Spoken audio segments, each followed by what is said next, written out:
အားလုံးပဲမင်္ဂလာပါကျမတို့ Sun Energy Electronic မှာကြိုဆိုလိုက်ပါတယ်ရှင်ကျမတို့ Sun Energy Electronic မှာအသစ်ထပ်မံထုတ်လုပ်ထားတဲ့2023 New Version 1000 watt Inverter လေးနဲ့မိတ်ဆက်ပေးခြင်းပါတယ်ဒီ Inverter လေးမှာဘာတွေပါမလဲဆိုလို့ရှိရင်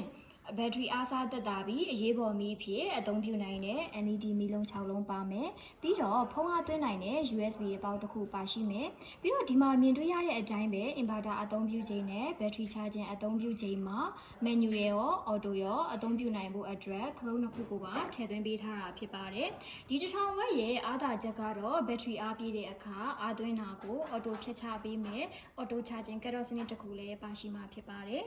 ပြီးတော့ battery maintenance system ထည့်သွင်းပေးထားတာဖြစ်လို့ဘက်ထရီပိုအားကျလာတဲ့အခါအချက်ပြပေးတဲ့ low battery အလံလည်းပါဝင်မှာဖြစ်ပါတယ်အလံမိလာတဲ့အခါမိမိတို့အသုံးပြုတဲ့အိမ်သုံးပစ္စည်းတွေကို short ချတာဒါမှမဟုတ်လုံးဝရက်လိုက်ရမှာပဲဖြစ်ပါတယ်အဲ့လိုမဟုတ်ပဲဆက်လက်အသုံးပြုနေမယ်ဆိုလို့ရှိရင် inverter ကနေပြီးတော့ auto ဖြတ်ချပေးမှာပဲဖြစ်ပါတယ်ရှင်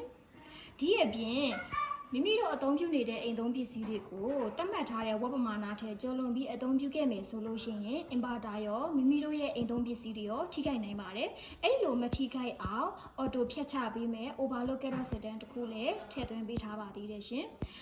ဒီကောင်လေးကတော့73 ampere နှုန်းနဲ့ဘက်ထရီကိုပြန်လည်အားသွင်းပေးနေမှာပဲဖြစ်ပါတယ်ရှင်ဟုတ်ကဲ့ပါဒီ1000 watt inverter ရဲ့အနောက်ဘက်ကို